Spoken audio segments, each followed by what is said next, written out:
देखिए आज जो टॉपिक है हमारा सबसे महत्वपूर्ण टॉपिक है ये इस चैप्टर का, या फिर परीक्षा में आने वाले जो क्वेश्चन है उसके बारे में आज अपन अध्ययन करने वाले हैं। आज का जो टॉपिक है वह है रासायनिक संयोग के नियम। कौन सा नियम? रासायनिक संयोग के नियम। कल मैं इसका थोड़ा सा आपको झलक बतलाया था कि रासायनिक संयोग के नियम होते क्या है।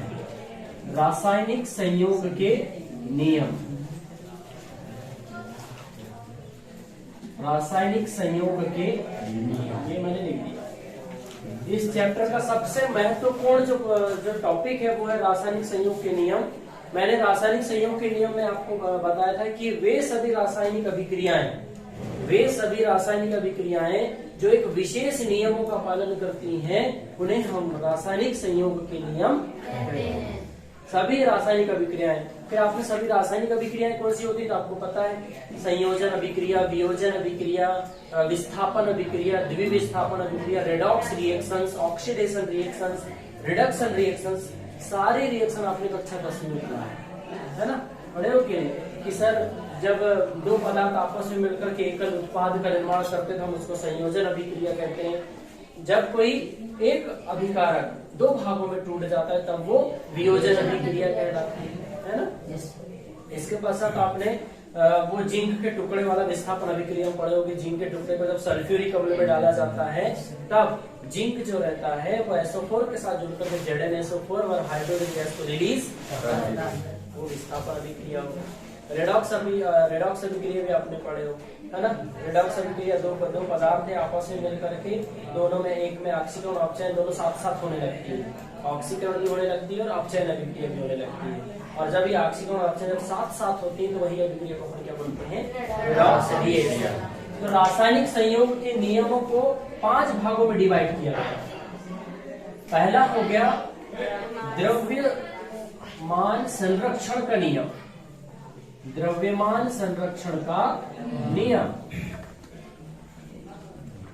लॉ ऑफ कंजर्वेशन मास बोलते हैं इसको इंग्लिश में, लॉ ऑफ कंजर्वेशन मास, द्रव्यमान संरक्षण का नियम। इसको और क्या क्या नाम से जानते हैं मैंने आपको बताया था। द्रव्यमान संरक्षण का नियम को ऊष्मागतिकी का प्रथम नियम भी कहा जाता है। इसको ऊर्जा संरक्षण के नियम से भी जाना जाता है। इसे अविनाशिता का नियम भी कहा जाता है। अविनाशिता का मतलब होता है जिसका विनाश नहीं ना हो, जिसका विनाश नहीं किया जा सकता, वो क्या कहलाता है? द्रव्य अविनाशिता का नियम। हाँ सर 2 पेन सामने वाले कमरे पर रखें। तो द्रव्यमान संरक्षण का नियम। अब ये द्रव्यमान संरक्षण का नियम होता क्या है? एक सरल भाषा में आपने पढ़े हो, कक्षा 9वीं में पढ़े हो। ऊर्जा संरक्षण का नियम है कि ऊर्जा को ना तो उत्पन्न किया जा सकता है और ना ही नष्ट किया जा सकता है, उसे केवल एक रूप से दूसरे रूप में किया जा सकता है, बदला जा सकता है। ये आपने पढ़े। अब बात यहाँ पर किसकी हो रही है? द्रव्यमान संरक्षण के नियम। हम क्या बोलेंगे? द्रव्य को ना तो नष्ट किया जा सकता है और ना ही उसे उत्पन्न किया जा सकता है, उसे केवल एक रूप से दूसरे रूप में रूपांतरित किया जा सकता है। अर्थात बात है सन 1756 कब की है? 1756 की। सन 1756 में एक वैज्ञानिक थे जिनका नाम था लोमोनोसोव। क्या नाम था बेटा? लोमोनोसोव। हाँ, सन 1756 की बात है। एक वैज्ञानिक थे सन 1756 में जिन्होंने बताया, उनका नाम था लोमोनोसोव। ये वैज्ञानिक थे, इन्होंने द्रव्यमान संरक्षण का नियम प्रस्तुत किया और उन्होंने कहा कि किसी भी रासायनिक अभिक्रिया में भाग लेने वाले पदार्थों की संख्याओं का योग उनसे मिलकर बने उत्पाद की मात्राओं के योग भी कैसा होता है? बराबर होता है। योग कि किसी भी रासायनिक अभिक्रिया में भाग लेने वाले पदार्थों की मात्राओं का योग रासायनिक क्रिया से बने पदार्थों की मात्राओं के योग के कैसा होता है? बराबर होता है। अर्थात द्रव्य को ना तो नष्ट किया जा सकता है ना ही उसे उत्पन्न किया जा सकता है। अब इतना तो बता दिया किसने? लोमोनोसोव ने। इसके पश्चात तो उनके इस नियम को प्रदर्शित करने के लिए, नियम की पुष्टि करने के लिए 2 वैज्ञानिक और प्रकट हुए। पहला वैज्ञानिक है लेवाजिए।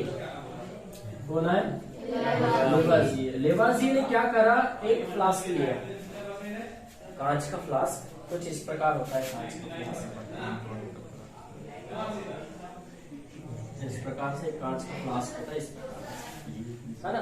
एक उन्होंने क्या ले लिया, फ्लास्क ले लिया, और इस फ्लास्क में नीचे रेत भर दिया बेटा, क्या भर दिया, रेत। अपनी बुक में इस प्रकार डायग्राम बना,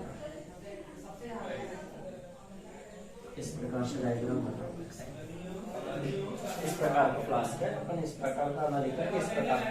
तो इनने क्या करा, इस फ्लास्क में नीचे भर दिया रेत, क्या भर दिया, रेत, रेत यानी बालू को भर दिया, और बालू को भरने के पश्चात इनने इसमें फास्फोरस के टुकड़े डाल दिया, एक फास्फोरस के टुकड़े डाल दिया, इन्होंने फास्फोरस के टुकड़े डाल दिया, और टुकड़े डालने के पश्चात इसको इसके इसको कार की सहायता से इसको दोनों को कैसा कर दिया, सील कर दिया, और इसके पश्चात इसका मापन करा, इसके वजन, वेट को, द्रव्यमान को नाप लिए। इसके पश्चात उन्होंने क्या करा, इस फास्फोरस के टुकड़े का दहन करना चालू करा, मतलब इसको गर्म करना स्टार्ट करा। तो हम क्या देखते हैं, ये फास्फोरस का टुकड़ा गर्म होकर के सॉलिड स्टेट से लिक्विड स्टेट में कन्वर्ट हो, किसी गैसियस स्टेट में कन्वर्ट हो गया, मतलब फास्फोरस का दहन हुआ। तो यहाँ पर ऑलरेडी पहले से कौन सी गैस थी बेटा, ऑक्सीजन, और ये फास्फोरस मिलकर के इनने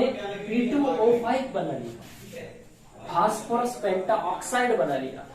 अंदर यहाँ पर फास्फोरस पेंटा ऑक्साइड का धुआं ही हो गया पूरा अंदर, और धुआं होने के पश्चात इसको ठंडा करा, और ठंडा करने के बाद फिर से इसको नापा। हम क्या देख रहे थे कि उसको गर्म करने से पहले वाला जो द्रव्यमान था और गर्म करने के बाद वाला द्रव्यमान था, दोनों एक दूसरे के ऐसा हुआ, बराबर हुआ, अर्थात द्रव्य को नष्ट नहीं किया जा सकता। हाँ, बस उसके बनने वाले पदार्थ जो है वो चेंज, ठीक है। इस प्रकार से लेवाजिए ने द्रव्यमान संरक्षण के नियम की क्या कर दी, पुष्टि कर दी। इसके पश्चात एक और वैज्ञानिक से रहा नहीं गया, एक और वैज्ञानिक से रहा नहीं गया, वो वैज्ञानिक थे लैंडोल्ट। कौन से वैज्ञानिक थे बेटा, लैंडोल्ट।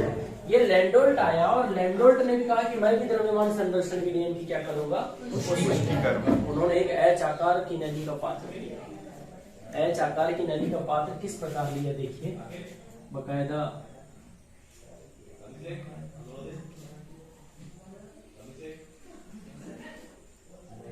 बनियान जैसी तो नहीं दिख रही है,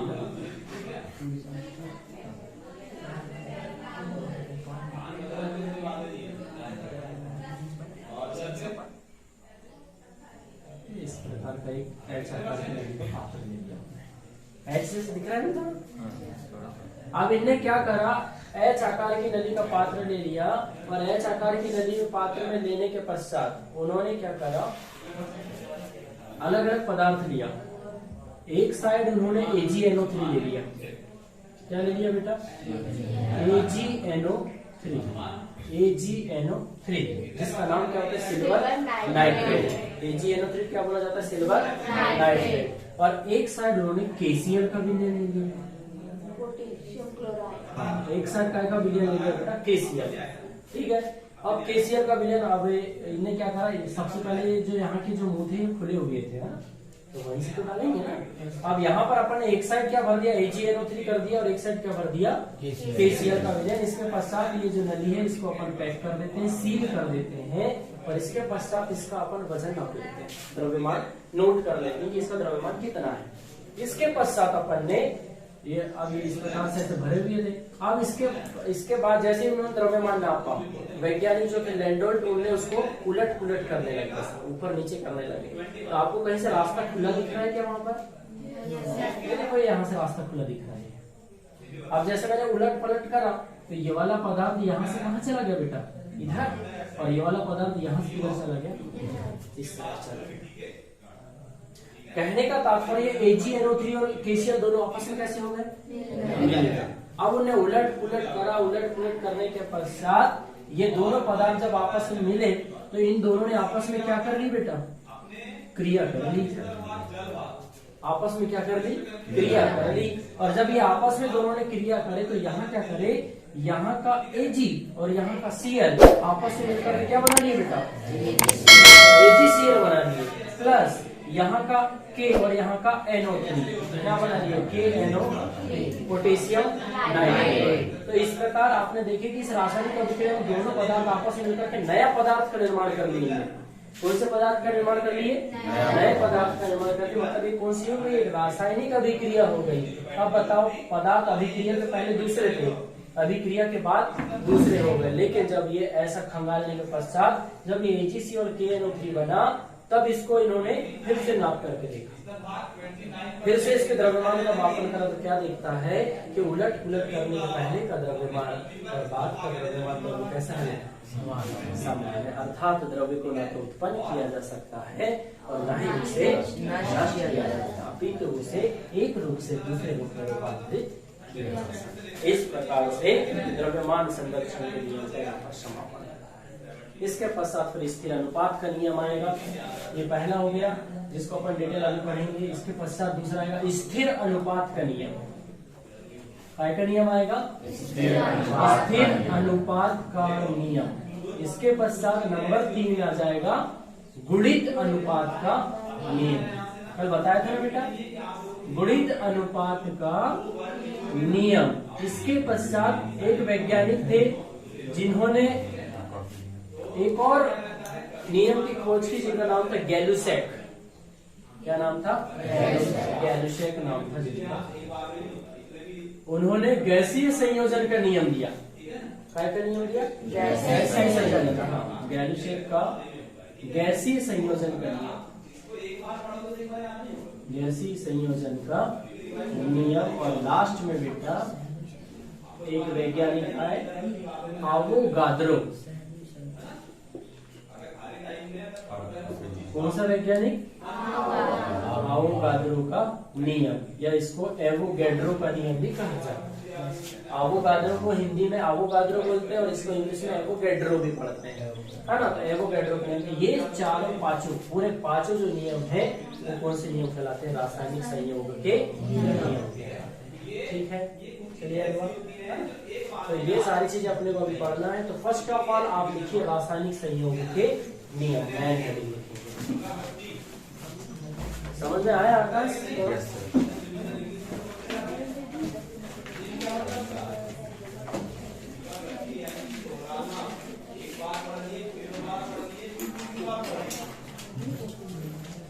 पहले ही बता चुका हूँ कि केमिस्ट्री में गौतम सर है, यानी कि केमिस्ट्री की कोई टेंशन लेने की जरूरत नहीं।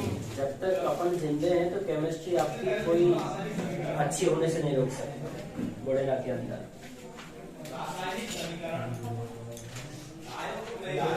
हाँ, बाकी उधर देख लो, फिजिक्स है, मैथ्स है, वो अपने हैंड ओवर नहीं है, आप वो अलग डील कीजिए उसकी।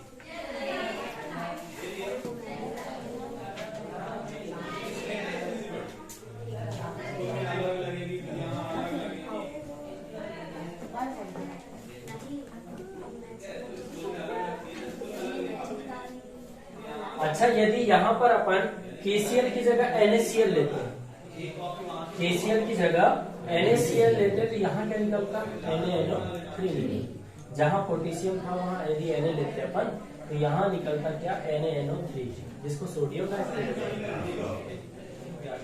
तो ये NaNO3 कहाँ निकाला है, नवबोध की बुक में।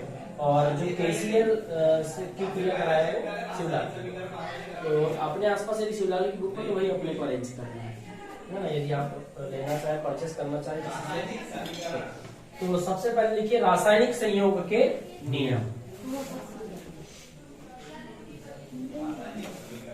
देखो, सभी रासायनिक अभिक्रियाएं, सभी रासायनिक अभिक्रियाएं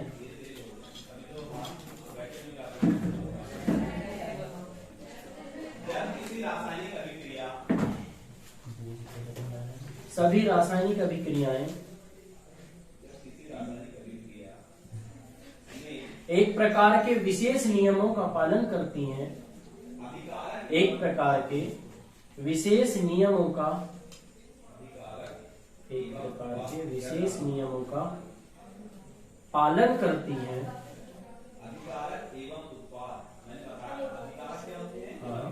सभी रासायनिक अभिक्रियाएं एक प्रकार के विशेष नियमों का पालन करती हैं, ये नियम रासायनिक संयोग के नियम कहलाते हैं।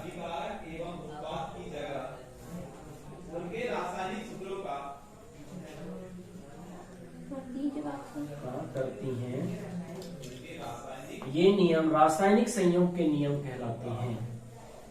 ये नियम रासायनिक संयोग के नियम कहलाते हैं। ये नियम निम्नलिखित हैं। बकायदा पांचों के नाम लिख लीजिए, आपके सामने ऊपर दिखाई दे रहे हैं।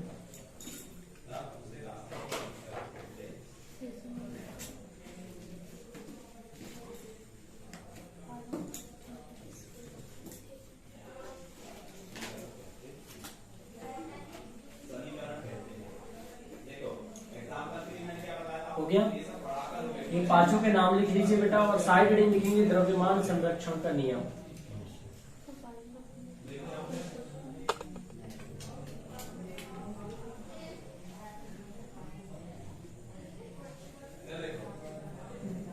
मैंने क्या बोला?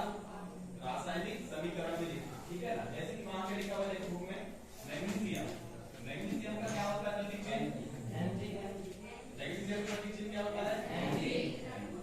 प्लस क्या दिया है? ऑक्सीजन, यानी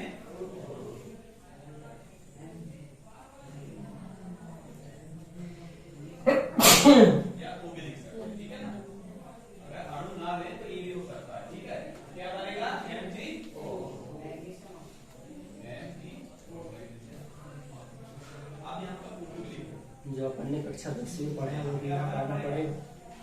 रासायनिक अभिक्रिया, रासायनिक समीकरण, रासायनिक समीकरण को संतुलित करने के नियम, रासायनिक समीकरण संतुलित करने की विधि, रासायनिक समीकरण से लाभ। बस इतना है बेटा कि 10वीं में जो पढ़े उसका यहाँ पर डिटेल पढ़ेंगे।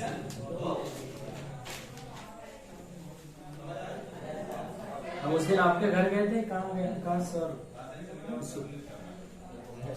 कहाँ चले गए? आप सेव नहीं करते हैं और गाड़ी सुना कौन सी वाली गाड़ी?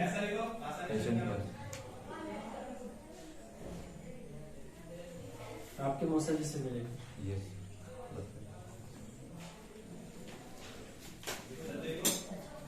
मतलब आपका रियल गांव अली है ना? बचपन से ही रहे हो या फिर बचपन से?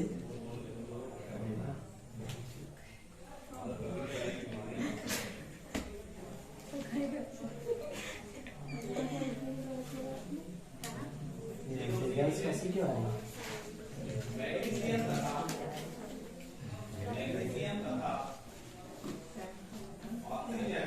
हाँ, हो गया सभी का? Yes sir. चलिए लिखिए द्रव्यमान संरक्षण का नियम। साइड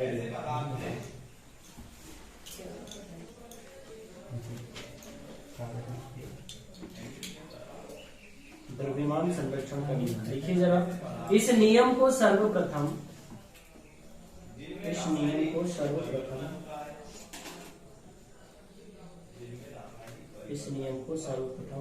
रूसी वैज्ञानिक,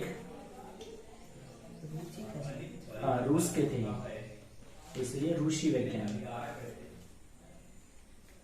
इस नियम को सर्वप्रथम रूसी वैज्ञानिक लोमोनोसोव ने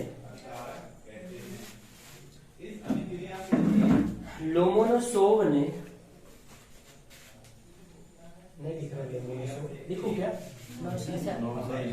लोमोनोसोव ने सन 1756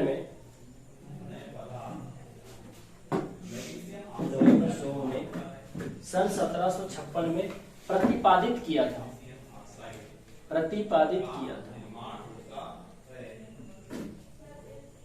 सन 1756 में प्रतिपादित किया था, जिसकी पुष्टि बाद में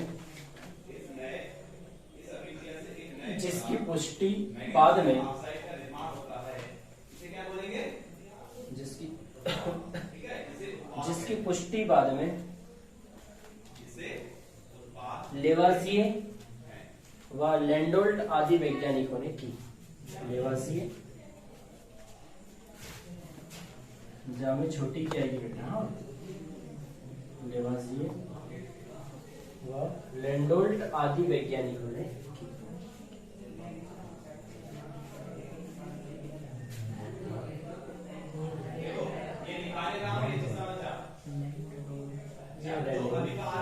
लैंडोल्ट आदि वैज्ञानिकों ने और इस नियम के अनुसार, इस नियम के अनुसार कॉमा लगाइए और बढ़िया ब्लैक पेन उठाइए और रियल डेफिनेशन लिखेंगे बेटा। मुझे क्या इस नियम के अनुसार ब्लैक पेन से देखिए अपने साथ आप एक scale, black pen, blue pen, ये तीन चीज तो कॉमन आप रखिए गए। इन तीनों की जरूरत आपको बहुत पड़ेगी। डायग्राम बनाने में भी बढ़िया सहायक होते हैं। तो किसी भी रासायनिक अभिक्रिया में, इसके बाद हाँ काली वाली परिभाषा है,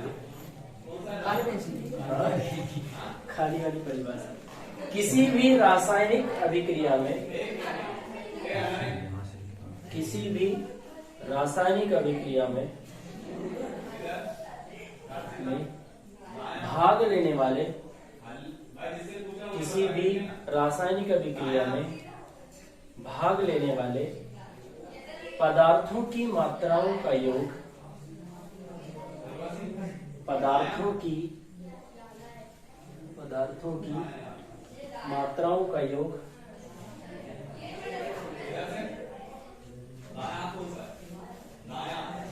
पदार्थों की मात्राओं का योग, कॉमा रासायनिक क्रिया से बने, रासायनिक क्रिया से बने, रासायनिक क्रिया से बने, रासायनिक क्रिया से बने पदार्थों की मात्राओं के, रासायनिक क्रिया से बने पदार्थों की मात्राओं के योग के बराबर है, पदार्थों की मात्राओं के योग के बराबर है।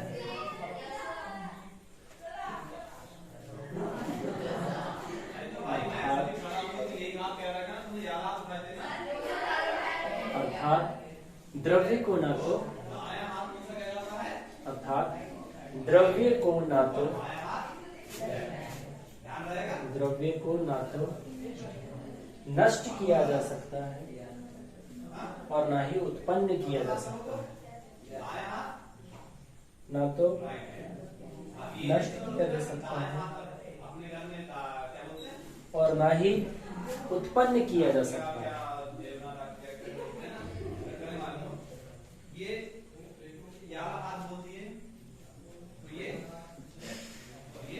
ठीक है, तो द्रव्यमान संरक्षण के नियम की पुष्टि करने के लिए कौन कौन से वैज्ञानिक आए बेटा?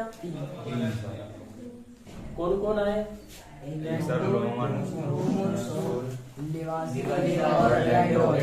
हाँ, तो लोमोनोसोव ने, यदि क्वेश्चन आ गया कि द्रव्यमान संरक्षण के नियम के प्रतिपादक हैं कौन, तो नाम क्या लिखेंगे? लोमोनोसोव। बात कब की थी? सन 1756 की बात थी। और बोला कि भैया इसके आधार पर प्रयोग किसने प्रदर्शित किए? दो वैज्ञानिक थे, पहले कौन थे? लेवाजिए, और दूसरा कौन थे? लैंडोल्ट। इन दोनों ने प्रयोग की पुष्टि करी। तो सबसे पहले अपन लिखेंगे नंबर फर्स्ट, लेवाजिए का प्रयोग।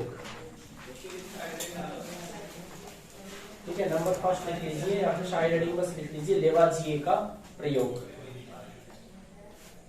तो लेवाजिए ने क्या करे थे बेटा? फास्फोरस का क्या करवाए थे? दहन कर, दहन मतलब जला करके। और लैंडोल्ट ने क्या करा था? एक ऐसा एक साइड क्या डाला और एक साइड क्या डाला, फिर दोनों को कैसे करा? मिला दिया। और मिलाने के पश्चात उसका द्रव्यमान पहले जितना था उतना ही बाद में पाया गया। अर्थात द्रव्य को न नष्ट किया जा सकता है, नहीं से उत्पन्न किया जा सकता, बल्कि उसे एक रूप से दूसरे रूप में। लेवाजिए का प्रयोग, साइड हेडिंग लिखिए लेवाजिए का प्रयोग। लिखो, एक फ्लास्क में कुछ रेत भरकर, एक फ्लास्क में एक फ्लास्क में कुछ रेत भरकर, रासायनिक समीकरणों को एक फ्लास्क में कुछ रेत भरकर उसके ऊपर का उपयोग करके उसके ऊपर रासायनिक समीकरण उसके ऊपर फास्फोरस का टुकड़ा रखते हैं, उसके ऊपर फास्फोरस का टुकड़ा रखते हैं, रासायनिक समीकरणों को उसके ऊपर फास्फोरस का टुकड़ा रखते हैं। तथा उपयोगी बनाया जा सकता है। फ्लास्क के मुंह को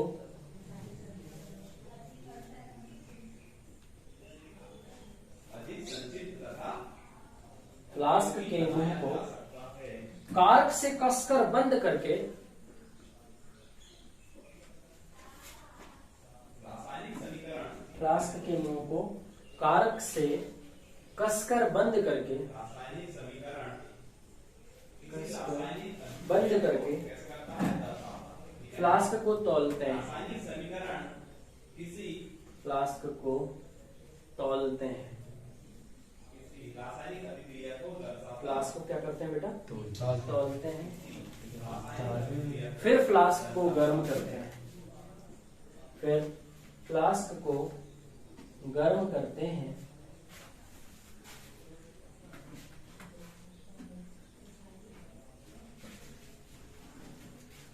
फास्फोरस जलने लगता है, फास्फोरस जलने लगता है। उसके नीचे ये देखो। और फ्लास्क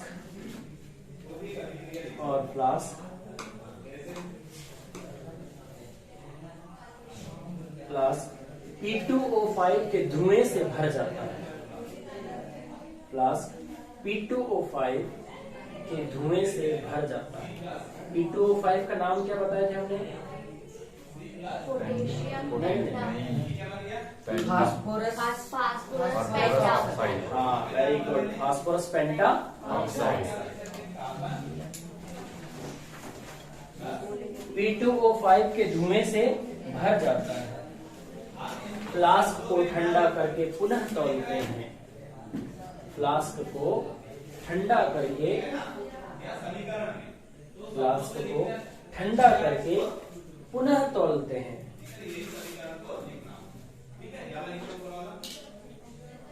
ठंडा करके पुनः तौलते हैं। हम यह देखते हैं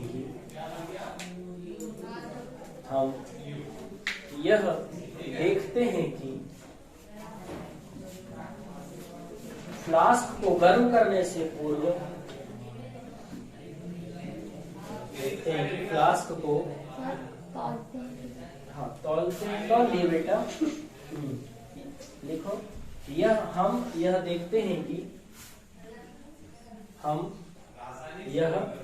देखते हैं कि फ्लास्क को गर्म करने से पूर्व, फ्लास्क को गर्म करने से पूर्व और बाद में, फ्लास्क को गर्म करने से पीछे हो गए क्या? आगे हो गए? अरे दोबारा ही ठीक है, ये इधर पीछे हो गए ना। और फ्लास्क को गर्म करने से पूर्व और बाद में उसके भार में कोई अंतर नहीं आता है। गर्म करने से पूर्व और बाद में उसके भार में कोई अंतर नहीं, किसी रासायनिक अभिक्रिया में अर्थात द्रव्यमान संरक्षित रहता है। अर्थात द्रव्यमान संरक्षित रहता है।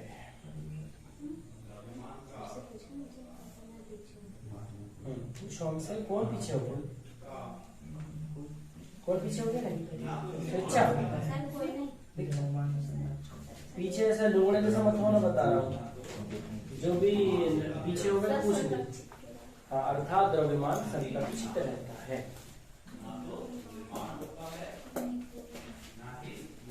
ठीक है बेटा? हाँ?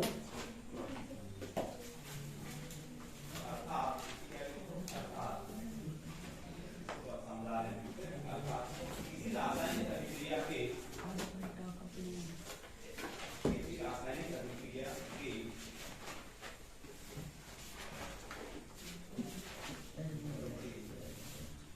ये रिएक्शन दिख रही है, ये देखो आकाश, ये क्या है? Sodium hydroxide. Sodium hydroxide. इसका एक और नाम क्या है, प्रचलित नाम क्या है? कैल्शियम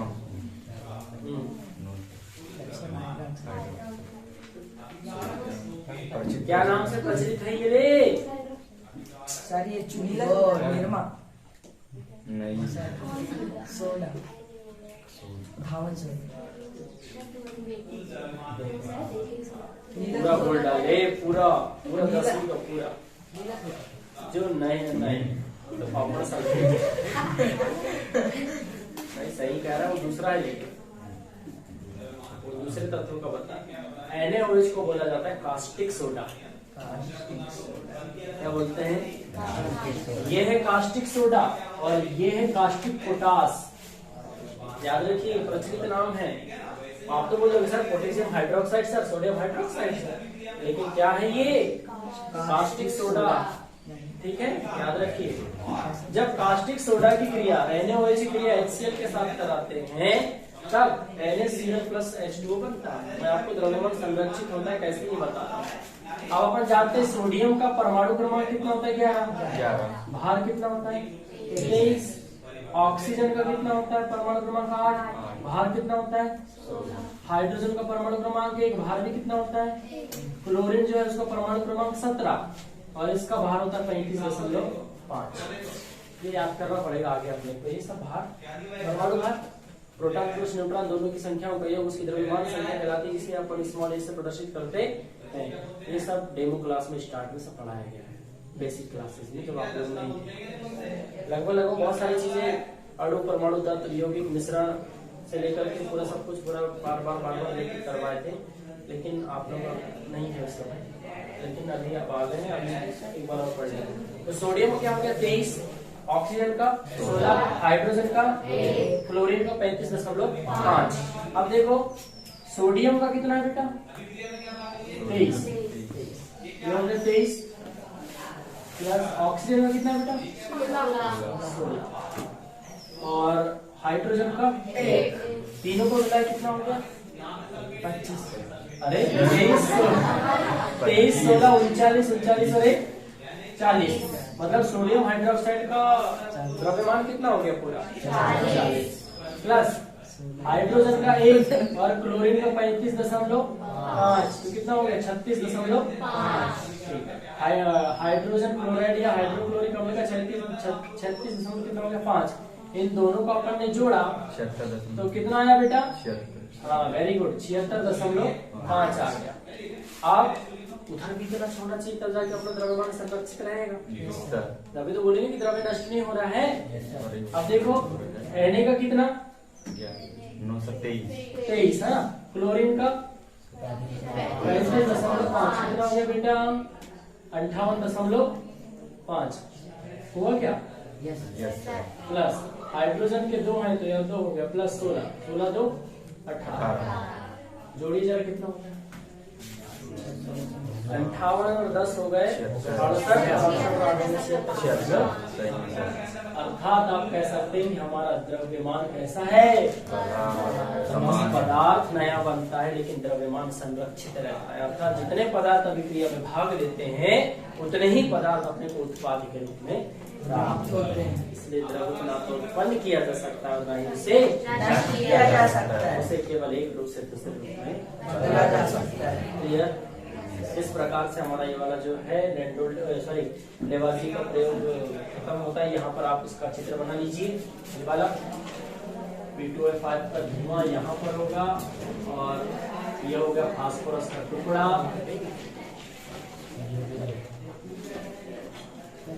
फास्फोरस का टुकड़ा और ये हो गया ये हो गया कार्ब, ये हो गया फ्लास्क। तो मजा आ रहा है केमिस्ट्री पढ़ने में? इधर बताओ, पहला दिन है, आप बताइए इंटरेस्ट आ रहा है कि नहीं? सब पढ़ने की इच्छा हो रही है कि बस ऐसा बोरिंग जैसा लग रहा है? कहाँ साइंस लेगी हो रही? इधर हिमांक है ना। देखो यदि आपने ना क्लास में यदि पूरा अपना कंसंट्रेशन यहाँ पर रहा है तो मैं बोल रहा हूँ 80% आपको क्वेश्चन यही क्लियर करा दूंगा। रही बात 20% की, घर में जाकर के एक बार एक नजर देख ले मोला वाली बात, वहां पर एक नजर आप देख लेना, आपका 100% श्योर हो जाएगा। और यदि आप साल भर भी यदि नहीं पढ़ते हैं, सिर्फ यहाँ पर क्लास अटेंड करते हैं, तो मैक्सिमम 70% मार्क्स आपके केमिस्ट्री में आने की जवाबदारी मेरी है। बाकी यदि आप अच्छे से अच्छा करोगे तो 90+ आप मार्क्स लेकर के आएंगे, इतना तय है। तो इतना सब कुछ हो गया, चित्र बना लीजिए। आज की क्लास यही समाप्त होती है। याद रखो कल पौने वाला आंकड़ा है अपना। पौने वाला आंकड़ा कैसा है? पौने 7 बजे पहुंच जाएंगे, 6:45 में। 7:45 में क्लास आपकी खत्म हो जाएगी। आज वहां बता दे रहा हूँ 5:45 में वो भी आएंगे, क्योंकि वहां जाने में प्रॉब्लम हो रही है उनको। कहाँ पर? वहाँ के बच्चे भी इंतजार करते रहते हैं, फिर स्कूल भी टाइम हो जाता है। इसलिए आप समय का विशेष ध्यान रखो और सही समय पर पहुंचो। एक रोटी कम खा के आना, लेकिन